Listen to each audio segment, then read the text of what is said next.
Assalamu alaikum, ninth class P1 and N1. I am your mathematics lecturer Iro Mushtaq from the platform of Punjab Group High School Darawala.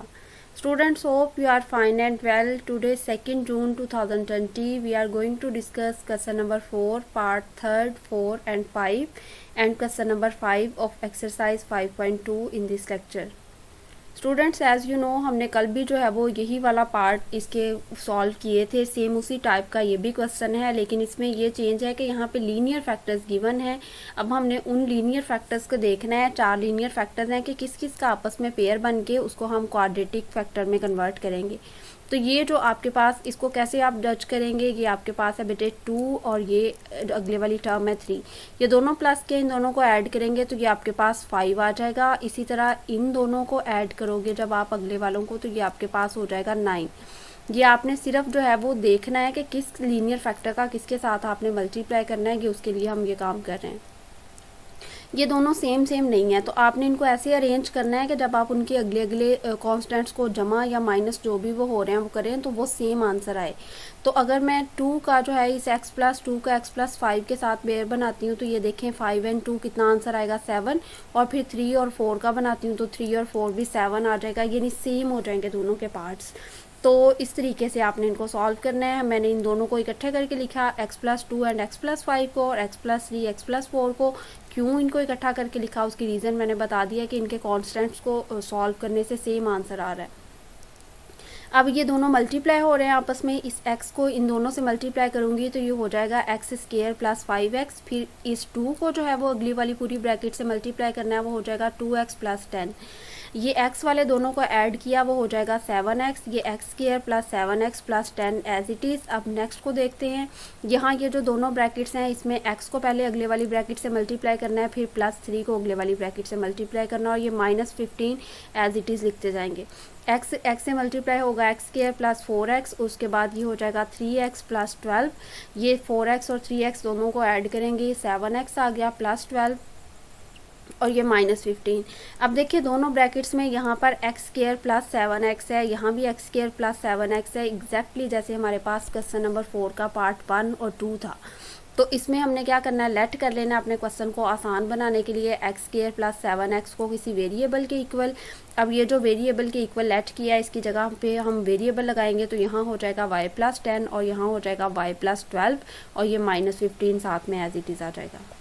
उसके बाद बेटे हमने जो है इस y को मल्टीप्लाई करना है अगले वाली ब्रैकेट से, फिर इस 10 को मल्टीप्लाई करना है और -15 एज इट इज़ आ जाएगा। y को y से मल्टीप्लाई करेंगे, y², ये 12y हो जाएगा, ये 10y हो जाएगा और ये 120 हो जाएगा जब 10 को 12 से मल्टीप्लाई करेंगे। ये दोनों कॉन्स्टेंट्स वेरिएबल सेम है तो 12 + 10 ये हो जाएगा 22y, बाकी एज इट इज़ आ जाएगा। ब्रैकेट ऑफ कर देंगे, ये -15 इस +120 के साथ सॉल्व होगा तो ये हो जाएगा हमारे पास +105। अब वही जो है वो हमारे पास पैटर्न आ गया है कि क्वाड्रेटिक इक्वेशन है, हमने इसके फैक्टर्स बनाने हैं। तो पहली टर्म भी एज इट इज़ लिख देते हैं, लास्ट वाली भी एज इट इज़ लिख देते हैं, दरमियान वाली हमने ये नहीं लिखनी, इसकी जगह पे 2 टर्म्स लिखनी है कि उनको प्लस या माइनस करें तो ये दरमियान वाला आए और मल्टीप्लाई करें तो साइड वाला आए। अब चूँकि यहाँ सारे प्लस है इसलिए साइन का कोई जो है वो इसमें प्रॉब्लम नहीं है, दोनों वैल्यूज़ प्लस की लगाएं। 15y और 7y, इनको ऐड करने से 22y आता है और मल्टीप्लाई करने से 105y² आता है। अब इन दोनों में से कॉमन लेना है तो पहले दोनों में से कॉमन लेंगे, y आ जाएगा, यहाँ पे रह जाएगा y + 15, यहाँ से 7 कॉमन लेंगे तो y रह जाएगा 7, 1 + 7 एंड 7 × 5 = 35। तो यहाँ पे आपके पास ये जो दोनों का कॉमन आया है उसको एक मरतबा लिख देंगे, वो हो जाएगा आपके पास y + 15, और जो रिमाइंडर है उसको लिख देंगे, इसका रिमाइंडर था y और इसका रिमाइंडर है 7। अब यहाँ तक आपका क्वेश्चन कंप्लीट हो गया है, लेकिन आपसे यहाँ पे इस क्वेश्चन में वेरिएबल x था, y नहीं, तो आपने जो लेट किया था उसकी वैल्यू वापस पुट करेंगे। x² + 7x दोनों में y की जगह पे हमने लिख दिया। अब मज़ीद इसके फैक्टर्स नहीं बन सकते, इसलिए यहाँ तक क्वेश्चन कंप्लीट हो गया है। नेक्स्ट जो पार्ट हम करेंगे उसमें यहाँ पे उसके आगे मज़ीद फैक्टर्स भी बनेंगे। नेक्स्ट क्वेश्चन नंबर 4 का पार्ट 4 है, इसमें भी 4 लीनियर फैक्टर्स हैं हमारे पास। तो हम कॉन्स्टेंट्स को सॉल्व करके देखते हैं। +4 और -5 को सॉल्व करेंगे तो आंसर आएगा -1, ये रफ में साइड पे लिख लें। +6 और -7 को सॉल्व करेंगे तो ये आंसर आएगा -1। इसका मतलब है आपको अरेंज करने की ज़रूरत नहीं है, ये ऑलरेडी अरेंज्ड हैं। आप इन दोनों लीनियर फैक्टर्स को एक ब्रैकेट में इनक्लोज कर दें, अगले वाले दोनों को एक ब्रैकेट में इनक्लोज कर दें और -504 को एज इट इज़ रहने दें। अब आप मल्टीप्लाई करेंगे, पहले x मल्टीप्लाई होगा इस पूरी ब्रैकेट से, फिर 4 मल्टीप्लाई होगा तो ये हो जाएगा एक्स स्क्वायर माइनस 5x और ये हो जाएगा प्लस 4x माइनस 20। और जब माइनस 5x में से प्लस 4x जाएंगे वो बाकी माइनस x रह जाएगा, ये एक्स स्क्वायर और माइनस 20 एज इट इज़। ये पहली ब्रैकेट सॉल्व हो गई है। अब जो दूसरे दोनों लीनियर फैक्टर्स थे इनको एक ब्रैकेट में लिखा था, इनको मल्टीप्लाई करेंगे। ये हो जाएगा हमारे पास पहले x मल्टीप्लाई होगा इस पूरी ब्रैकेट से, फिर ये प्लस 6 मल्टीप्लाई होगा उसी सेकेंड वाली ब्रैकेट से। ये हो जाएगा एक्स स्क्वायर माइनस 7x और ये हो जाएगा आपके पास 6x और ये प्लस माइनस माइनस 7 6 आर 42 और ये माइनस 504 एज इट इज़ है। माइनस 7x और प्लस 6x इन दोनों को सॉल्व करेंगे, ये हमारे पास आ जाएगा माइनस x, तो ये हो गया x square minus x minus 42 minus 504। अब बेटे देखें दोनों ब्रैकेट्स में ये जो फर्स्ट टू टर्म्स हैं वो सेम हैं, तो हम इसको लेट कर लेंगे किसी वेरिएबल के equal. X square minus x is equal to y, इसको हमने किसी वेरिएबल के इक्वल रख लिया जो कि y है। आप कोई भी वेरिएबल रख सकते हैं। यहाँ पे इसको एलिमिनेट करके इसकी जगह पे आ जाएगा y माइनस 20 और इसको एलिमिनेट करके इसकी जगह पे आ जाएगा y माइनस 42 और ये माइनस 504 एज इट इज़। अब अगेन दोनों मल्टीप्लाई हो रहे हैं तो पहले इस y को दोनों से मल्टीप्लाई करेंगे, इस अगले वाली सिर्फ ब्रैकेट से। 504 बाहर है ब्रैकेट से, वो नहीं मल्टीप्लाई होगा, माइनस हो रहा है इनके साथ। और माइनस 20 को फिर मल्टीप्लाई करेंगे इस वाली पूरी ब्रैकेट से। ये हो जाएगा वाई स्क्वायर माइनस 42y और ये हो जाएगा minus 20y minus minus plus हो जाएगा। 20 को 42 से मल्टीप्लाई करेंगे जो हो जाएगा 840। अब ब्रैकेट ऑफ कर देंगे, ये जो दोनों y वाले हैं इनको आपस में सॉल्व करेंगे। चूंकि ये दोनों के साथ माइनस है तो ये हो जाएगा माइनस 62y और यहाँ पे आपके पास है प्लस 840 और माइनस 504। 840 में से 504 माइनस करेंगे तो ये आपके पास 336 रह जाएगा। बेटे जो सेम वेरिएबल्स वाले होते हैं उनको सॉल्व करते हैं और जो कॉन्स्टेंट्स वाले होते हैं उनको आपस में सॉल्व करते हैं। और साइंस का वही तरीकाकार है कि प्लस माइनस माइनस होगा, साइन आप ग्रेटर वैल्यू का लगाते हो जब ऐड या सब्ट्रैक्ट करते हो। यहाँ पे जब हम मल्टीप्लाई कर रहे थे तो देखिए यहाँ पे माइनस की वजह से हमने साइन चेंज कर दिया था, लेकिन यहाँ हम ऐड या सब्ट्रैक्ट कर रहे हैं तो यहाँ साइन ग्रेटर वैल्यू का आएगा। अब आपके पास ये जो है वो अगेन एक क्वाड्रेटिक इक्वेशन, ये आपके पास एक्सप्रेशन बन चुका है। आपने इसके जो है वो फैक्टर्स बनाने हैं। आपको पता है फैक्टर्स बनाने के लिए first term as it is आ जाती है, थर्ड भी एज इट इज़ आ जाती है। सिर्फ आपने ये दरमियान वाली नहीं लिखनी होती, इसकी बजाय आपने दो टर्म्स लिखनी है। अब देखें इसके साथ है माइनस का साइन, तो ये तो अंडरस्टूड है कि एक वैल्यू तो माइनस की ही आएगी। अब दूसरी वैल्यू माइनस की होगी या प्लस की, ये कैसे पता चलेगा आपको? सेकंड वाले साइन को देखें, इस साइन में आप देखें अगर तो प्लस का है तो आई तो आप माइनस लगा चुके हैं, तो फिर दूसरा भी माइनस लगाएंगे तो जब माइनस माइनस को मल्टीप्लाई करेंगे तभी प्लस आएगा। इसका मतलब है दोनों साइन माइनस के आने हैं। अब उसके अकॉर्डिंग आप वैल्यूज़ लगाएं। यहाँ 56 और 6 जो है इन दोनों को इकट्ठा लिखने से 62 आ जाता है और मल्टीप्लाई करने से 336 आ जाता है। मैंने आपसे कहा था फैक्टर्स की रफ पे प्रैक्टिस करेंगे तो आपको जो है वो ये बहुत जल्दी बनाने आ जाएंगे।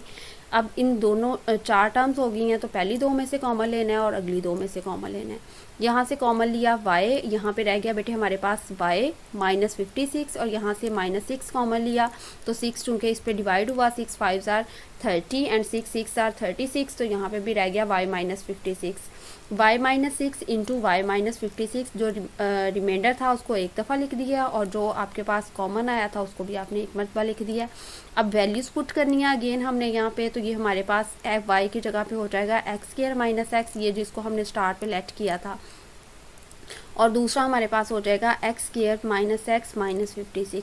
अब मैंने कहा था आपसे कि जहाँ पे इनके मज़ीद जो है वो फैक्टर्स बन सकते हों तो आपने ज़रूर बनाने हैं। अब आप मैं पहली ब्रैकेट को देखूंगी, देखें इसके फैक्टर्स बन सकते हैं। ये first term as it is लिखी, ये second term as it is लिखी है, और ये वाली जो टर्म है इसको हमने नहीं लिखना, इसकी जगह पे दो फैक्टर्स लिखने हैं। तो वो कौन से बने हैं? वो माइनस 3x प्लस 2x। देखें 3x में से 2x जाएगा तो बाकी एक माइनस का x रह जाएगा, और जब मल्टीप्लाई करेंगे तो ये हमारे पास आ जाएगा माइनस 6x स्क्वायर, वही पहले वाला तरीका फैक्टर्स का। उसके बाद दो में से कॉमन लेना है और अगले दो में से कॉमन लेना है। ये यहाँ पे आ जाएगा x और इसमें से जो है रह जाएगा x माइनस 3, यहाँ से 2 कॉमन आएगा और यहाँ पे रह जाएगा x माइनस 3। एक दफ़ा लिखेंगे x प्लस 2 और एक दफ़ा लिखेंगे x माइनस 3। ये पहली ब्रैकेट के फैक्टर्स बन चुके हैं। अब दूसरी के कैसे फैक्टर्स बनाने हैं? हमने फर्स्ट टर्म जो है x square as it is लिख देनी है, लास्ट वाली माइनस 56 भी एज इट इज़ लिख देनी है। ये जो दरमियान वाला माइनस एक्स है ये नहीं लिखना आपने, जो है वो फर्स्ट और जो थर्ड टर्म जो टर्म्स हमने एज इट इज़ लिख दी हैं, जब हम उनको मल्टीप्लाई करते हैं तो उसका आंसर हमारे पास आता है -56 एक्स स्क्वायर। मैंने आपसे कहा था रफ में लिख लिया करेंगे, अपने जहन में वैसे ही रख लिया करें।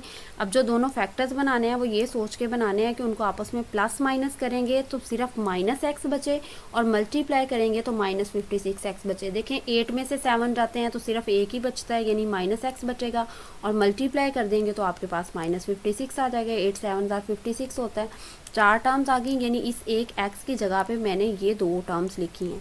उसके बाद आपने पहली 2 में से कॉमन लेना है, x कॉमन आ जाएगा, यहाँ पे रह जाएगा x - 8, इनमें से 7 कॉमन आ जाएगा, 7 8 56 होता है, यहाँ पे भी रह जाएगा x - 8। तो ये आपके पास एक दफ़ा रिमाइंडर लिख देना आपने x - 8, और एक दफ़ा ये जो आपके पास कॉमन आया था वो लिख देना x + 6। अब ये क्वेश्चन कंप्लीट हो रहा है। ये नहीं आपने देखना कि एक दफ़ा आप फैक्टर्स बना चुके हैं बस वो फैक्टराइज हो चुका है, जहाँ तक उसके पेयर्स बनते हैं आपने ज़रूर बनाने। अगेन बेटे इस क्वेश्चन में आपके पास 4 लीनियर फैक्टर्स हैं, लेकिन जब आप किसी को भी इनको चेंज कर करके भी ऐड करते हैं उनके कांस्टेंट्स को तो सेम नहीं आता किसी भी सूरत। तो फिर एक और तरीकाकार है कि आप जब ऐसे प्लस करके सेम नहीं आता तो आप मल्टीप्लाई करके देख लें उनको। ये 6 को 1 से मल्टीप्लाई करेंगे 6 रहेगा, और ये 2 को 3 से मल्टीप्लाई करेंगे तो ये भी 6 आएगा। तो इसका मतलब है x + 1 का पेयर बन जाएगा x + 6 के साथ, और x + 2 का पेयर बन जाएगा x + 3 के साथ। ये हमारे पास आ गया जी x + 1 × x + 6।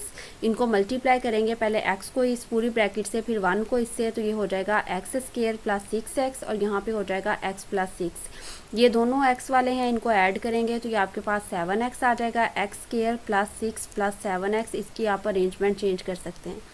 फिर जो बाकी दोनों पेयर्स हमारे पास बचे थे उसमें x को पहले x + 3 से मल्टीप्लाई करेंगे, फिर इस +2 को अगले वाले x + 3 से मल्टीप्लाई करेंगे। बेटे ये हो जाएगा x² + 3x, और ये हो जाएगा +2x + 6, और ये -3x² एज इट इज़ आता जाएगा। ये जो 3x और 2x है इसको प्लस किया 5x आ गया, ये x² एज इट इज़, और इस 6 को पहले क्यों लिखा है क्योंकि यहाँ पे भी x² + 6 है, तो ये फिर हम जो है वो इसको लेट कर लेंगे किसी और वेरिएबल के इक्वल, इसलिए इनकी अरेंजमेंट चेंज कर दी। आपको पता है कॉमोटेटिव प्रॉपर्टी के अकॉर्डिंग हम ऐसा कर सकते हैं। नेक्स्ट आपके पास हमने उसको वेरिएबल के लिए इक्वल ऐड कर लिया, जो दोनों में सेम टर्म थी, x² + 6 को y के इक्वल रखा, तो x² + 6 की जगह पे y, यहाँ पे रह गया 7x, और यहाँ पे y + 5x। अब y को मल्टीप्लाई किया, पहले y + 5x से, फिर 7x को मल्टीप्लाई किया इससे, तो ये आपके पास हो जाएगा y² + 5xy, और यहाँ पे हो जाएगा 7xy + 35x², और ये लास्ट वाला -3x² as it is. 35x² और -3x² इन दोनों के वेरिएबल सेम पार्ट्स के हैं, इनको सॉल्व करेंगे तो ये आपके पास हो जाएगा 32x²। अब बेटे यहाँ तक आपका ये क्वेश्चन जो है वो उतना सॉल्व हो गया है कि इसके बाद आपने इसके पेयर्स बनाने। पहली टर्म एज इट इज़ लिखी, लास्ट वाली एज इट इज़ लिखी, ये 12xy नहीं लिख रहे, इसकी जगह पे 2 टर्म्स लिखनी है कि प्लस माइनस करने पे जो है वो 12x आए और मल्टीप्लाई करने पे 32x² y², यानी साइड वालों की जो मल्टीप्लिकेशन है उसके इक्वल आए। और दरमियान में जब भी आपने 2 टर्म्स अलग-अलग लिखनी है तो उनके साथ वेरिएबल वो दोनों लिखने हैं, अगर एक है तो एक ही लिखेंगे, अगर दोनों है तो दोनों लिखेंगे जो सेंटर वाली टर्म के साथ थे। तो ये बनती है आपके पास 8 और 4, चूँकि सारे प्लस के हैं इसलिए इन टर्म्स के साथ भी प्लस का साइन आएगा। 8xy और 4xy को ऐड करने से 12xy बन जाता है, और जब हम इन्हें मल्टीप्लाई करते हैं तो ये हो जाता है 32x² y²। अब इन दोनों में से कॉमन लेंगे तो आ जाएगा कॉमन y कॉमन आ जाएगा, यहाँ पे रह जाएगा y + 8x, और इनमें से कॉमन लेंगे तो यहाँ से 4x कॉमन आएगा क्योंकि इसके पास x 2 टाइम्स है, यहाँ पे रह जाएगा y + 8x। अब y + 8x जो है रिमाइंडर दोनों के वो सेम है, उनको हम लोगों ने जो है वो इकट्ठा करके एक मरतबा लिख देना है, और बाकी आपके पास ये जो कॉमन लिया था y + 4x एक दफ़ा लिख दिया। उसके बाद बेटे चूँकि आपको पता है कि वेरिएबल इस क्वेश्चन में x था, तो हमने जो y को लेट किया था उसको वापस उसकी वैल्यू पुट करेंगे। ये हो जाएगा x² + 6 और ये वाला 4x एज इट इज़, फिर y की जगह पे लिखेंगे x² + 6 + 8x। इनको अरेंज कर लेंगे, पहले x² वाली फिर x वाली फिर कांस्टेंट, यहाँ भी ऐसे ही। अब मज़ीद इनके फैक्टर्स नहीं बनते, इसलिए ये क्वेश्चन यहाँ तक कंप्लीट हो गया। अगर इसके फैक्टर्स बनते होते तो हम इसको लीनियर फैक्टर तक रिड्यूस करते। उसके बाद है बेटे क्वेश्चन नंबर 5, इसके 2 पार्ट्स में आपको करवाऊंगी और 2 पार्ट्स में गाइड करूंगी आपको। वो होमवर्क टास्क है आपका जिसको आपने खुद पहले रफ पे सॉल्व करना है, उसके बाद नीट नोटबुक पे। सबसे पहले तो देखें ये जो हमारे पास क्वेश्चन है ना, ये हमारे पास एक फार्मूले की सूरत में जो है वो इनक्लोज हो रहा है। देखें क्यूब नज़र आ रहा है आपको इसमें, तो दो देखें आप इसमें क्यूब वाली टर्म्स हैं, एक ये वाली है और ये 64 4 का क्यूब बन सकते हैं। यहाँ पे पहले हम फार्मूले को डिस्कस कर लेते हैं। हम इसको जो है वो कैसे क्लोज करेंगे, जब आपके पास फर्स्ट टर्म का क्यूब हो, सेकंड टर्म का क्यूब हो, फिर आपने फार्मूले में से ढूंढना है कि -3 फर्स्ट टर्म का स्केयर और सेकंड टर्म, फिर ये माइनस का फॉर्मूला है तो ये वाली चीज़ यहाँ प्लस की आती है 3a और अब सेकंड टर्म का स्केयर आएगा।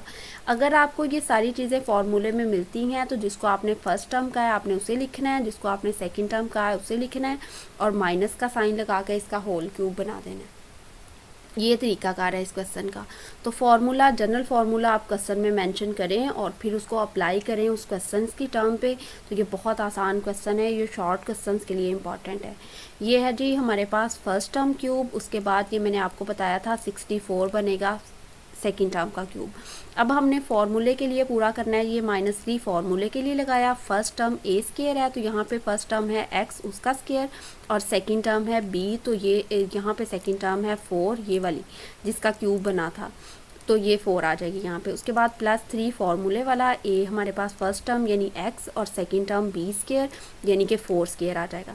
अब इसे मैच करें अपने क्वेश्चन से कि क्या ये मैच करता है। ये x क्यूब तो डेफिनेटली करता है। ये 3 को 4 से मल्टीप्लाई करेंगे 12x स्केयर, ये देखें -12x स्केयर हमारे पास है। फिर 4 का स्केयर लेंगे 16 आएगा, 16 को 3 से और x से मल्टीप्लाई करेंगे तो वो 48x। इसका मतलब है कि जो हमारे पास क्वेश्चन गिवन है वो फार्मूले के अकॉर्डिंग बिल्कुल ठीक है। तो अब हम इसे क्लोज कैसे करेंगे, मैंने आपको बताया था फर्स्ट टर्म लिखेंगे, सेकंड टर्म लिखेंगे, दरम्यान में माइनस लगा के इसका क्यूब बना देंगे, बस ये क्वेश्चन सॉल्व हो गया। प्लस वाला क्वेश्चन भी बिल्कुल इसी तरीके से है, उसमें कोई माइनस का साइन नहीं आना, फॉर्मूला सेम रहेगा, सिर्फ साइन सारे प्लस के हो जाएंगे। तो दो क्यूब वाली टर्म्स आपने सबसे पहले ढूंढनी है। ये 8x क्यूब ये बन जाता है 2x का क्यूब, यानी ये हमारे पास फर्स्ट टर्म का क्यूब आ गया। 125 बेटे आपके पास सेकंड टर्म 5 का क्यूब बनता है। अब फॉर्मूले के अकॉर्डिंग आपने +3 अब फर्स्ट टर्म का स्केयर जो कि इस क्वेश्चन में है 2x होल स्केयर आ जाएगा और सेकंड टर्म साथ में मल्टीप्लाई हो रही है उसके साथ, ये देखिए फॉर्मूले में सेकंड टर्म से मल्टीप्लाई किया। उसके बाद +3 फार्मूले वाला फर्स्ट टर्म, यहाँ पे ये इस जनरल फार्मूले की मदद से जब आप इसको लिख के इसकी मदद से जब आप टर्म्स पे अप्लाई करेंगे ना फार्मूला, तो बहुत आसान हो जाएगा।